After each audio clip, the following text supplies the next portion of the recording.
Hi students, आज हम class 10th की poem a tiger in the जू करेंगे। ये बहुत ही ज्यादा अच्छी पोयम है। किसके बारे में? टाइगर के बारे में, जो कि एक केज में बंद है। तो जब हमारे जो पोइट है दैट इज लेस्ली मॉरिस, ये पोइट है हमारे जिन्होंने ये पोयम लिखी है, ये जब इस टाइगर को इस केज के अंदर बंद देखते हैं एक जू में, तो उसको इमेजिन करते हैं कि अगर वो अपनी नेचुरल हैबिटेट में रह रहा होता तो उसकी लाइफ किस तरीके की होती। तो बेसिकली इस पोयम में लेस्ली नॉरिस ने जो मेंटल कंडीशन होती है ना केज टाइगर की, वो डिपिक्ट करने की कोशिश की है और कंपेयर किया है उसकी लाइफ को, जो कि अभी तो केज में है, उस लाइफ से अगर वो जंगल में रहता तो। सो पोएट यहाँ पे एक बहुत ही ज्यादा इंपॉर्टेंट मैसेज हमें कन्वे करेंगे कि जो वाइल्ड एनिमल्स हैं उन्हें उनके नेचुरल हैबिटेट में ही रहने देना चाहिए। सो लेट्स स्टार्ट द पोयम कि इसमें किस तरीके से उन्होंने जो ये थॉट है उनके दिमाग में आया जब उन्होंने उस जू में टाइगर को देखा। This poem contrasts a tiger in the zoo with the tiger in its natural habitat. अब यहाँ पे पोयम में जो पोएट है वो टाइगर जो कि एक जू में रहता है और वो टाइगर जो अपने नेचुरल हैबिटेट में रहता है, उनके बीच में कंपैरिजन करने की कोशिश की है। The poem moves from the zoo to the jungle. जो पोयम है वो जू से जंगल की तरफ मूव करती है and back again to the zoo, मतलब कंपैरिजन दिखाया है तो कभी जू का सीन दिखाया है तो कभी जंगल का। Read the poem silently once and say which stanzas speak about the tiger in the zoo and which one speaks about the tiger in the jungle. अब हमें ये पोयम बहुत ही साइलेंटली एक बार पढ़नी है और फिर ये पता लगाना है कि कौन से जो स्टैंजास हैं वो ये बताते हैं कि ये जो टाइगर है वो जू में है, और कौन से स्टैंजास ये बताते हैं कि अब जो टाइगर है वो जंगल के अंदर है। सो यहाँ पे हम थोड़ा सा पोएट का इंट्रोडक्शन देख लेते हैं। इनका जन्म 21 मई 1921 मैरेथा टाइडफिल यूनाइटेड किंगडम्स में हुआ था और इनकी डेथ 6 अप्रैल 2006 प्रोवो उता यूनाइटेड स्टेट्स में हुई थी। इनकी जो नेशनैलिटी थी वो थी Welsh British. So let's start the poem. He stalks in his vivid stripes the few steps of his cage on pads of velvet quiet in his quiet rage. अब यहाँ पे जो हमारे पोएट हैं वो एक टाइगर को लॉक देखते हैं एक कॉन्क्रीट सेल के अंदर जो कि जू में है। ठीक है, वो जो केज है वो बहुत ही ज्यादा छोटा है और जो टाइगर है वो हार्डली अपने इधर से उधर थोड़ा सा ही घूम सकता है, बहुत छोटा सा वो केज है।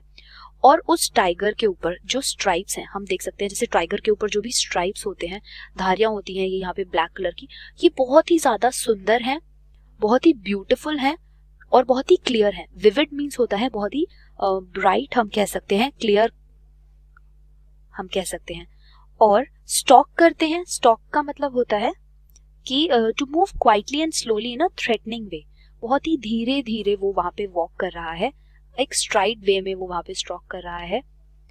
और वो फ्यू स्टेप्स अपने मतलब कि कुछ ही कदम आगे चल पाता है क्योंकि केज जो है वो बहुत ही ज्यादा छोटा है।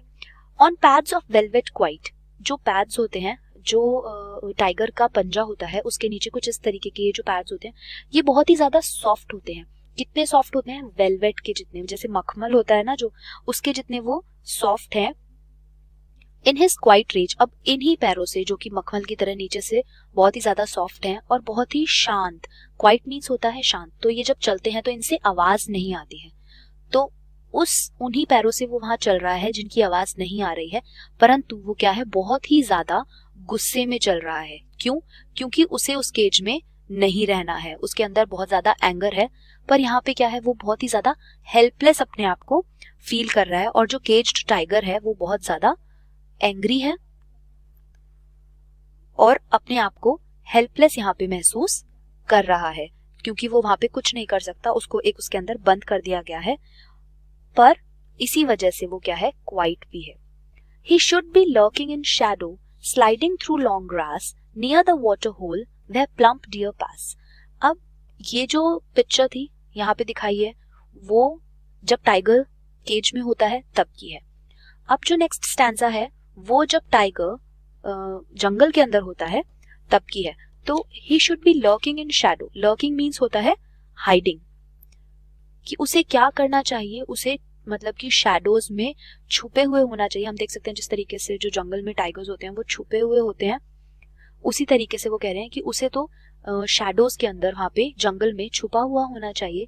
Sliding through long grass, sliding means होता है मूविंग, कि वो लंबी लंबी जो ग्रास होती है उनके साइड में से मूव कर रहा हो near the water hole, water hole means pool, जो पूल के पास लंबी लंबी ग्रासेस होती है वहां पे, वह प्लम्प डियर पास, प्लम्प मीन्स होता है चबी, जो मोटे होते हैं ना, सो वो। तो जो यहाँ पे पोएट है वो कह रहा है कि यहाँ पे हम एक इम्प्रिजन्ड टाइगर को देखते हैं जो कि केज में बंद नहीं है, और जो पोएट है वो पूरी तरीके से पिटी के अंदर, मतलब कि उनके अंदर पिटी इतनी ज्यादा भर गई है क्योंकि वो उसके लिए फील कर सकते हैं कि वो केज्ड है, पर जो जंगल का टाइगर होता है वो अपने नेचुरल हैबिटेट में होता है और वो जंगल की वो सारी चीजें एंजॉय कर सकता है जो उसी के लिए बनी है। अब वो जंगल में शिकार कर सकता है, आराम कर सकता है, और इस समय पे जो केज का टाइगर है वो ये सब कुछ नहीं कर सकता। तो पोइट हमें कह रहे हैं कि रात्रि के इस समय पे वो क्या कर रहा होता अगर वो जंगल में होता, तो कि वो जो ट्रीज की शैडो है उनके साइड में लेटा हुआ होता और उन लंबी लंबी ग्रासेस में से मूव कर रहा होता। कब? जब उस वाटर होल के पास कोई बहुत मोटा सा जो डियर है वहां से पास हो रहा होता और उसका शिकार करने के लिए वो वहां पे छुपा हुआ होता।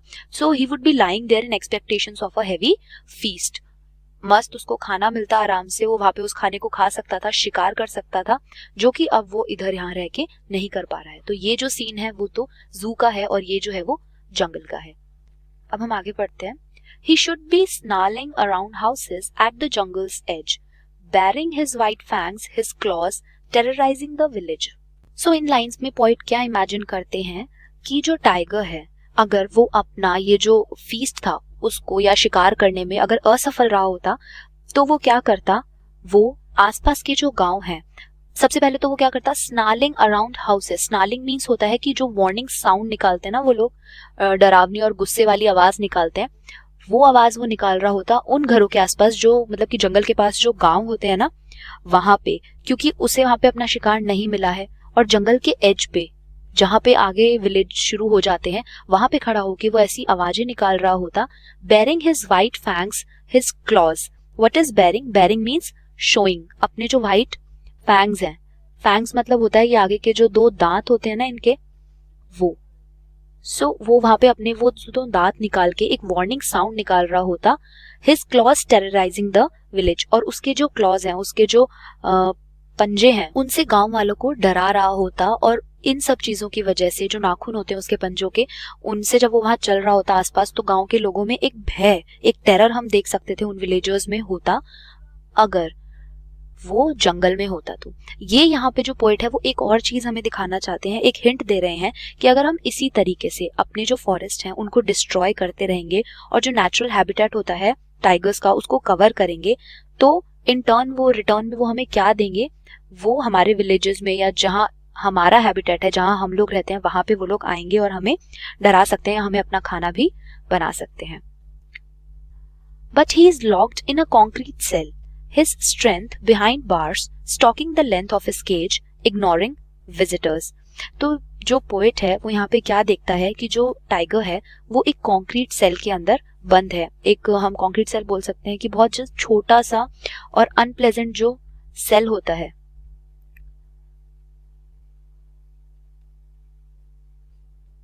उसके अंदर वो यहाँ पे बंद है।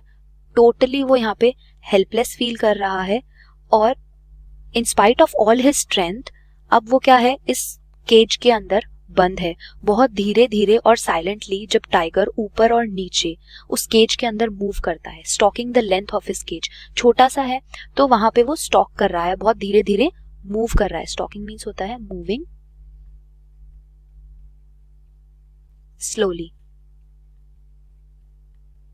उस केज के अंदर जो है वो मूव कर रहा है और एक बहुत ही ज्यादा एंगर में और एक थ्रेटनिंग मैनर में।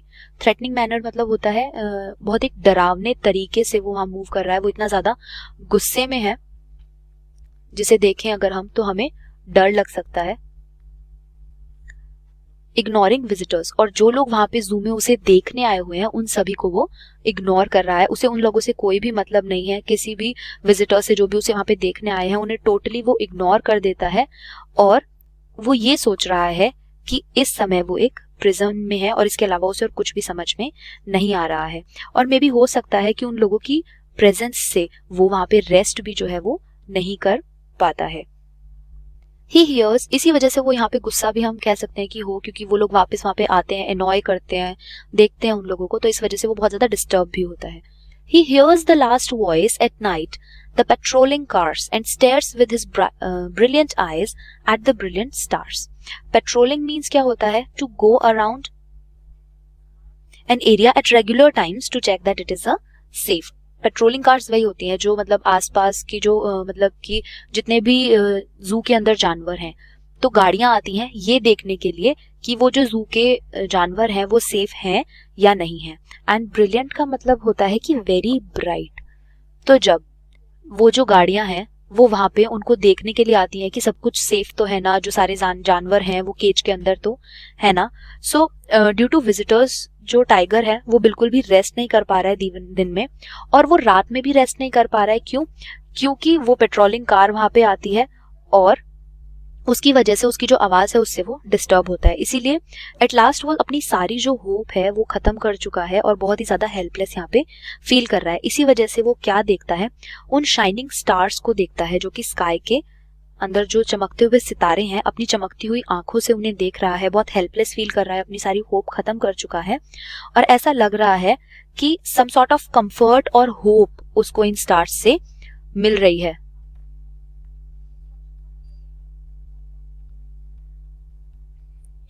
और उसकी जो ब्रिलियंट आईज हैं, जो बहुत चमकने वाली आंखें हैं, वो अभी भी ये होप कर रही हैं कि किसी ना किसी दिन ऐसा आएगा जब वो यहाँ से फ्री होकर अपने फॉरेस्ट में, अपनी नेचुरल सराउंडिंग में रहने जा पाएगा. सो यहाँ पे बेसिकली लेस्ली नॉरिस ने यही सब चीजें बताई हैं कि किस तरीके से जो एक टाइगर होता है वो अपनी लाइफ जू के अंदर जब बिता रहा है तो उसकी मेंटल कंडीशन क्या है, वो अपने आप को कितना ज्यादा हेल्पलेस फील कर रहा है. बहुत ही सिंपल सी पोएम है, पर उसको उन्होंने एक अलग तरीके से हमारे सामने शो किया है कि जो टाइगर है उसकी मेंटल कंडीशन क्या है, जो विजिटर्स हैं वो उनको किस तरीके से एनॉय करते हैं, पेट्रोलिंग कार्स उन्हें किस तरीके से एनॉय कर रही हैं, और वो यहाँ पे हाइटन करते हैं the contrast between freedom and captivity. दो चीजों में उन्होंने कॉन्ट्रास्ट यहाँ पे दिखाया है हमें. फ्रीडम, जो जानवर अपने नेचुरल हैबिटेट में रह के एक मतलब कि फ्री जिंदगी जी सकता है, and the second thing is captivity, कि किस तरीके से वो यहाँ पे केज के अंदर, जू के अंदर एक हेल्पलेस लाइफ जो है वो जी रहा है. सो हमें यही एक सेंट्रल आइडिया देने की कोशिश की है लेस्ली नॉरिस ने कि जो भी जानवर होते हैं उनको नेचुरल हैबिटेट में ही रहने देना चाहिए, रादर देन उन्हें यहाँ पे बंद करके रखना चाहिए, क्योंकि उससे उनके अंदर बहुत ज्यादा गुस्सा और एंगर जो है वो भर गया और वो अपने आप को बहुत ज्यादा हेल्पलेस फील कर रहे हैं. हम अपने एंटरटेनमेंट के लिए किसी दूसरे मतलब कि जानवर को परेशान ना करें. ये चीज यहाँ पे लेस्ली नॉरिस ने हमें इस पोयम के थ्रू समझाने की कोशिश की है कि किस तरीके से जो जानवर है उसे कैसा फील होता है जब हम उसे केज के अंदर बंद करके रखते हैं. तो अब हम इसके कुछ लिटरेरी डिवाइसेस देखेंगे कि पोएम में क्या क्या लिटरेरी डिवाइसेस यूज हुए हैं. जो पहला लिटरेरी डिवाइस हमारी इस पोएम में यूज हुआ है that is repetition. What is repetition? जब वर्ड्स जो है वो रिपीट होते हैं. तो हम यहाँ पे देख सकते हैं कि वेलवेट क्वाइट,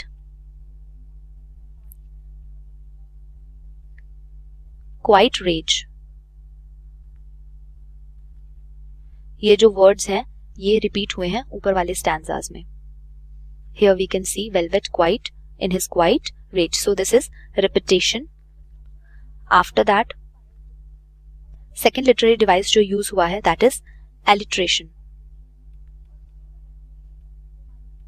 Alliteration क्या होता है? जब कोई भी वर्ड का जो पहला अल्फाबेट होता है, कॉन्सोनेंट जो होता है, अगर उसकी साउंड रिपीट हो रही है, जिस तरीके से जब दो बार एक ही वर्ड, जैसे मान लीजिए एक वर्ड है good and other word is grief, so जो फर्स्ट वर्ड है दैट इज जी जी, ये होता है एलिट्रेशन. एलिट्रेशन यहाँ पे कहाँ यूज हुआ है? फर्स्ट स्टैंजा में हम देख सकते हैं he stalks in his vivid strips, so this s word is repeating here.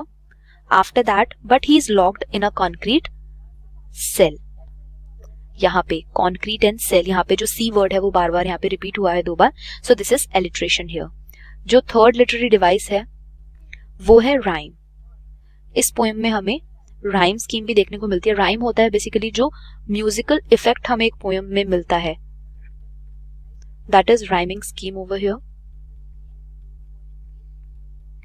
सो यहाँ पे जो राइमिंग स्कीम है वो किस तरीके से हम नोट करेंगे? फर्स्ट जो वो यहाँ पे है हमने मान लिया इसे A, and then it is cage, तो ये इसके साथ राइम नहीं हो रहा है, so it is B. Then it's quite, ये दोनों के साथ नहीं हो रहा है, so it's C. And then it's rate, so the rhyme scheme would be A B C D.